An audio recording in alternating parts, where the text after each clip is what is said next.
Lloyd, Ruhl, aka MegaBlitzz. In today's video, I'll be talking about a very interesting topic. And it's what decks I feel like you should be playing at your locals, and what decks you shouldn't really be playing at your locals. And the way I have this split up is the decks that you should be playing, I took into account that if they can unbrick themselves easily, so if you get a really bad hand, you can't really get a second basic Pokemon, can you find that second basic Pokemon relatively easily? I also took into account when making this if the deck can finish in a reasonable time limit, because in Cups and Challenges you only have 30 minutes and it's usually a best of one, so you really want to make sure that you can come out on top in that 30-minute time limit. And some decks can't quite do that because, well, they're not really built or made for the best of one format. They're more catered towards the best of three format that we see at regionals and internationals and such. So I took that into account as well. And I just want to clarify as well that you can take any deck to a cup or a challenge and perform well with it. I have seen Snorlax Stall make it in the top 8. I have seen Palkia Chien-Pao make it in the top 8. I've even seen Chien-Pao back Excalibur completely win the entire cup and not brick the entire day. However, sometimes that can't quite happen. So I got some sample deck lists here of things that I feel like you should be playing and things you shouldn't really be playing. Now, before we jump on the deck list here, don't forget to leave a like, smash the subscribe button, because I really do appreciate every single one of your guys' support. Alright, so let's jump into the deck list that I feel like you should be playing at Cups and Challenges. Alrighty guys, and here we are with the first deck that I feel like you should be playing at Cups and Challenges. Miraidon EX. Now, Miraidon EX, I'm not going to spend a lot of time on it because it's fast and aggressive like we all know. It's got a Battle VIP Pass built right into Miraidon EX with Tandem Unit. You got Electric Generators to get your energies rolling really quickly. You play Arven to be able to find the other stuff. You got Iono so you can put things on the bottom. You got Squawkabilly for Squawk and Seize. And the deck is definitely going to be able to finish your game before 30 minutes is up. Because, well, the deck's so fast. You're able to usually attack consistently your first turn attacking with Miraidon, just because of how the deck works. So Miraidon here's at the top of the list because I feel like it's just the safest pick if you're ever worried about not being able to finish your game in that 30 minutes. Going on our next deck here, we got Charizard EX. Now, this goes for any version of Charizard EX. Even if you want to play Pidgeots or you don't, you want to play just the Barrel version, you can play the Cramorant Chorus version that's been going around recently. It's all the same because, well, most of them are either playing Chorus or you're playing Arven to be able to get or find potentially the other cards. And you're playing so many basics in here with your Bidoofs or your Pidgeys. You got your Charmanders, of course, and you got like Mew and Manaphy as well. So you're able to really find things pretty quickly. You also got a heavy count of Battle VIP Pass and Ultra Ball. You're also usually playing 1 to 2 copies of Artisan, and you're usually playing 1 to 2 copies of Nest Ball as well. And your game actions with Charizard usually aren't very difficult because Charizard's so linear in what it's trying to do that you don't really have to veer off that path very often. You get set up, they usually take 1 or 2 KOs in that time, and then you just overpower them with Charizard. That's how Charizard plays. It's just a big body, a really hard-hitting deck. Quick search, be able to find whatever card you want to respond to what they're doing, and make it difficult for them. So Charizard had to make it on the list here for those reasons. Going into our third deck list here, and I know what everyone's going to say, but Lloyd Gardevoir EX takes so long. Everybody I play against that plays Gardevoir just takes forever. Yes, Gardevoir games are long. I understand. I totally get it. However, hear me out. 4 VIP Pass, 4 Level Ball, couple copies of Ultra Ball, couple copies of Fog Crystal, and you're able to get your draw engine rolling really early in the game with Refinement Kirlia, Shining Arcana Gardevoir, Mysterious Tail Mew, and Radiant Greninja. So you're able to start discarding your energies and get things in your hand really, really quickly. And in 30 minutes, if you're playing against a Gardevoir player that's usually playing at, I would say, even an okay pace. Not like crazy fast where they're churning through the deck really quickly, but as long as they're like taking an okay amount of time to play the game, then you're usually going to be able to finish it in 30 minutes, or at least close to. Going on next deck here is Lost Box. And yes, Lost Box definitely can go long. Lost Box games are very long sometimes, and sometimes it comes right down to the wire. Because sometimes you have to, like, especially if you're playing the Kyogre version, you got to Energy Recycler, put all the energies back in, Mirage, get them on, and you got to get everything set up. I totally get it. But you can unbrick yourself really easily, because if you're going second, you got that chorus to be able to look at top 5.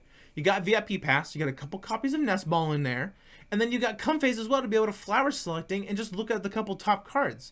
So for those reasons, Lost Box had to make it on here. This is just a sample Lost Throne Charizard list, but this one's got like 4 VIP Pass, 4 chorus, 3 copies of Nest Ball, 1 copy of Hisuian Heavy Ball, 2 copies of Pokegear to be able to even find chorus if you don't have it. So for those reasons, I had to put Lost Box on here because of that. And we just got a simple Lost Tina list here for the exact same reason. You got 4 VIP Pass, 3 Nest Ball, 4 Chorus, 4 Comfey, you got a Greninja, and you're able to just discard cards, flower selecting, and usually be able to find your way into 1 VIP Pass, or even just 1 Nest Ball, or just another basic Pokemon to have. And you're getting cards in your hand that are very useful. And I know that sometimes Lost Box, like I said, Lost Box can definitely go long, but I've been playing Lost Box a good amount recently, and I've only went to time like 2 or 3 times. And usually we were able to finish that game between maybe the first turn of turns or maybe even the second one. I haven't tied with Lost Box in a good while. It is possible. There are times, yes, you are going to tie, and that is what's going to happen. But I feel like Lost Box and Lost Tina are just really good picks here. Going into our last deck, Mew VMAX. Now, I know Mew's kind of like a weird pick right now because there's like Charizard, and you got Drapions and Spiritomb, and Mew's been a little bit on the back burner for a bit now. But it's still a really good deck. And I just want to point out, you got 4 Battle VIP Pass, 4 Ultra Ball. Usually they're playing a couple copies of Feather Ball, Cramomatics, you got Nest Balls, and you got Fusion Strike System with Genesect, so you're drawing so many cards on your first turn. The chances that you can unbrick your hand and find another basic Pokemon is super, super easy. So for that reason, I had to put Mew on here. There are a couple other decks I could have put on here, but I didn't want to spend too much time on talking about each one. I just wanted to give a couple sample deck lists and kind of just talk about the reasons why they're on here.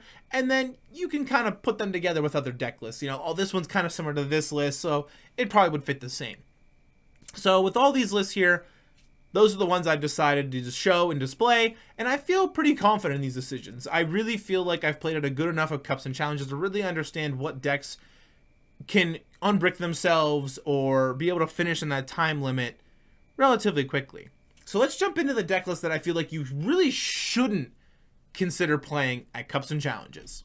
Alrighty, and starting us off with our first deck list here of decks that you shouldn't play at Cups and Challenges, we got Snorlax Stall. Now, Snorlax Stall has been pretty good competitively recently. However, the problem is it's only good in best of 3 format. And the reason it's only good in best of 3 is because usually you're not going to see game 3 or potentially even game 2 when playing Snorlax Stall. Because, well, you're stalling your opponent. You're trying to slowly mill them and disrupt them with all these disruptive supporters like Avery and Giacomo and Misfortune Sisters and things of that nature, and being able to stop them and slow them down with your block, your safeguard and such, that trying to win in a best of 3 with Snorlax Stall is going to be very difficult. You need to be playing with a lot of quick pace, and so does your opponent. And Snorlax Stall can't really do that because there's a lot of choices you have to make when playing Snorlax Stall. So I had to put Snorlax Stall on here and the first one just because of that. Moving into our next one here, this is a Sander Wojcik control box pile that he had thrown together for Worlds, but this is just a sample deck list that I'm going to talk about with some other decks actually. So kind of the same problem with Snorlax Stall is that you can't really come back and win the game fast enough when playing these control decks, especially this one, because you're trying to like cry of destruction against like Lugia or Mew players. You got your Mimikyu Safeguard, you got Luxray, and then you got all your disruptive supporters in there. But by the end of the game, well, have you decked them yet?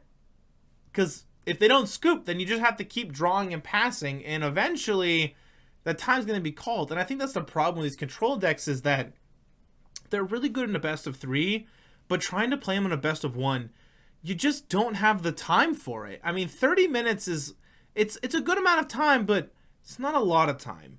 So I had to put the control decks on here, and this goes for like the Mewtwo V Union control deck as well, or maybe even you got like Mimikyu V with the Penny control deck. I had just decks like that. I feel like for cups and challenges aren't really the best options because, well, you might not be able to finish the game. I had played a match where I played Arceus Dragons with Ready Drogo, and I played against Mewtwo V Union Control.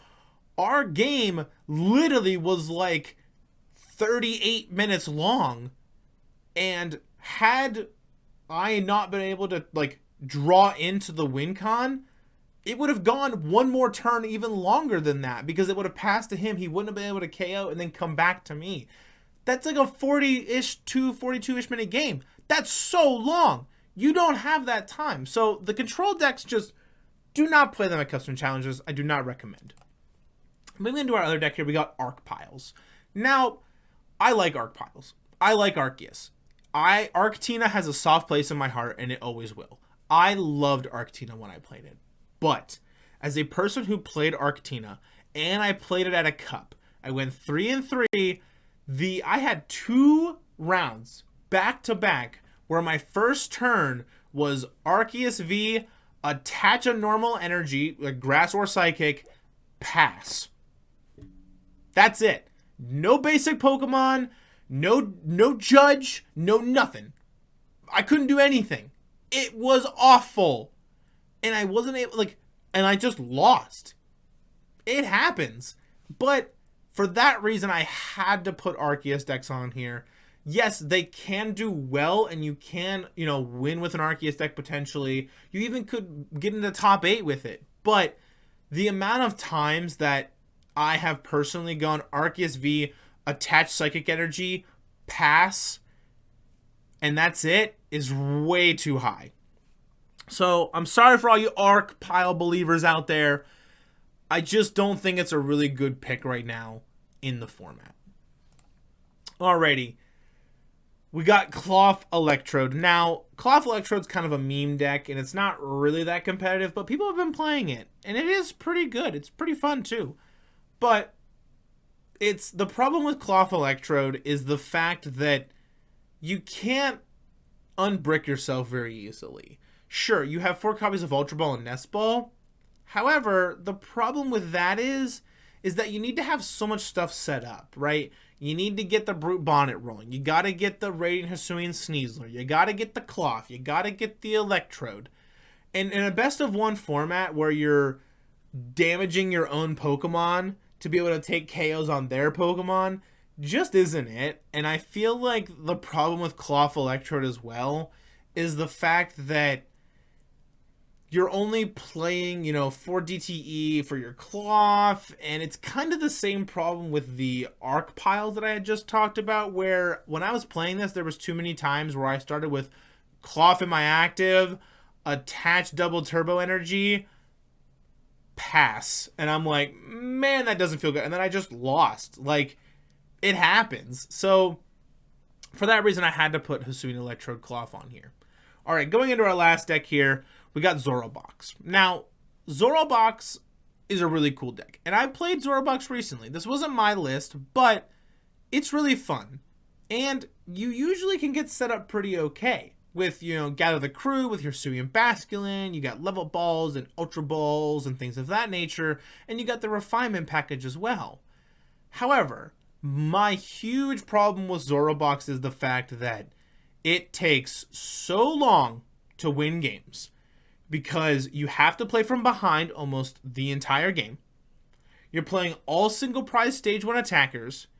And it takes a good bit to be able to get those Pokemon into the discard pile and then being able to swap them out with your Zoroarks as well.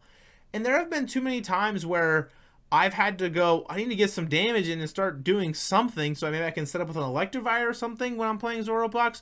So I'll Phantom Transformation into a Mightyena and then just attach Reversal Energy and do 160 to their active Charizard EX. And I'm like, well, this feels really bad because my Scovillain isn't in the discard pile yet because it's still in the deck somewhere and I couldn't find it. So for that reason, I had to put Zorobox on here. The games are just way too long and it's so much thought process you need to be able to put into it. And trying to play it in under 30 minutes, I feel like is doable and you can get it done. However, it's just not the deck you should be playing at a Cupper Challenge. So now, let's jump into two decks that I feel like are kind of in between. You could play them, but maybe you shouldn't play them. So let's jump into those honorable mention deck lists. Alrighty guys, starting off with one of our two deck lists here in our honorable mentions of decks that I feel like you could play, but maybe you shouldn't play. It's Chien-Pao Excalibur. And I know I said in the intro that I've seen Chien-Pao Excalibur win a cup, and I have. But I had also talked with that person after they had won the cup, and they had said this to me. I have been having perfect hands all day. And that says something to me, because we all know in the Pokemon community that Chien-Pao bricks. And when Chien-Pao bricks, it bricks hard. I was going to play Chien-Pao Excalibur before I started playing Lost Box after Lugia kind of fell off. And the amount of times that I had to start with like Manaphy or Frigibax or Bidoof, and I have like Irida, I'm going first and I got Irida in my hand. I'm like, all right, you know, unfortunately I got, you know, 2 superior energy retrievals, a cross switcher, a rare candy, a rod, you know, counter catcher and an energy or whatever in my hand or something of that combination. And I'm like, just don't KO my active Frigibax.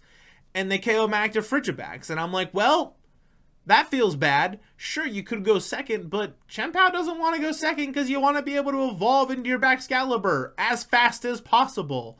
So I had to put Chien-Pao somewhere on here. Yes, you can play it and you can do well with it. Even if you get okay mediocre hands during the day, you still can win with Chien-Pao. But on the other side, I've had so many personal experiences where I've played Chien-Pao and I've bricked so hard and I'm like, dude, this deck is a pile. It's so bad. But it is a good deck and it is competitive. And like I said, we've seen it do well at regionals. We've seen it do okay. I know that it can do well at cups and challenges, but I had to put it on here somewhere. And I feel like it's just in that middle where you could take it to a cup or a challenge and do okay. Maybe get into top 8, get some CP, call it a day. But on the other side, maybe not, and you just brick all day. So, moving to our second deck here, we got Roaring Moon. Now, Roaring Moon is a really new deck, and it's a turbo deck. It's kind of like Miraidon, but Miraidon just has more, because it has like Battle VIP Pass built in. Roaring Moon doesn't have that. So, the problem with Roaring Moon is that you need to get your Dark Energies into your discard pile. You also really need to make sure that you hit like a Battle VIP Pass and stuff. And sometimes this deck just can run out of juice, is kind of its problem. If you can't take your, because you're going to go second with Roaring Moon, because you want to be able to KO first, you want to be able to attack first. If you cannot attack with Roaring Moon when you're going first on your first turn, the chances of you winning have dropped, I would say, a pretty okay percent. Even if you're in a 50-50 matchup, right?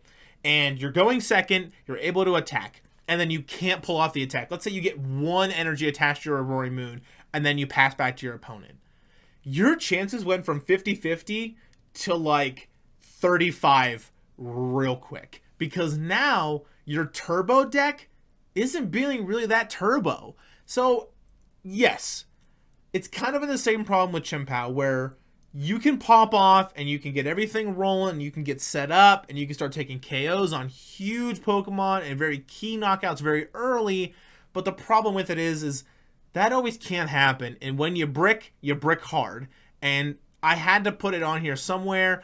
Like I said, I've seen Roaring Moon at a challenge before. I had played against one recently, and I had a crazy close game. It actually went to time. I had come back, and I won it on the turn 2 of time.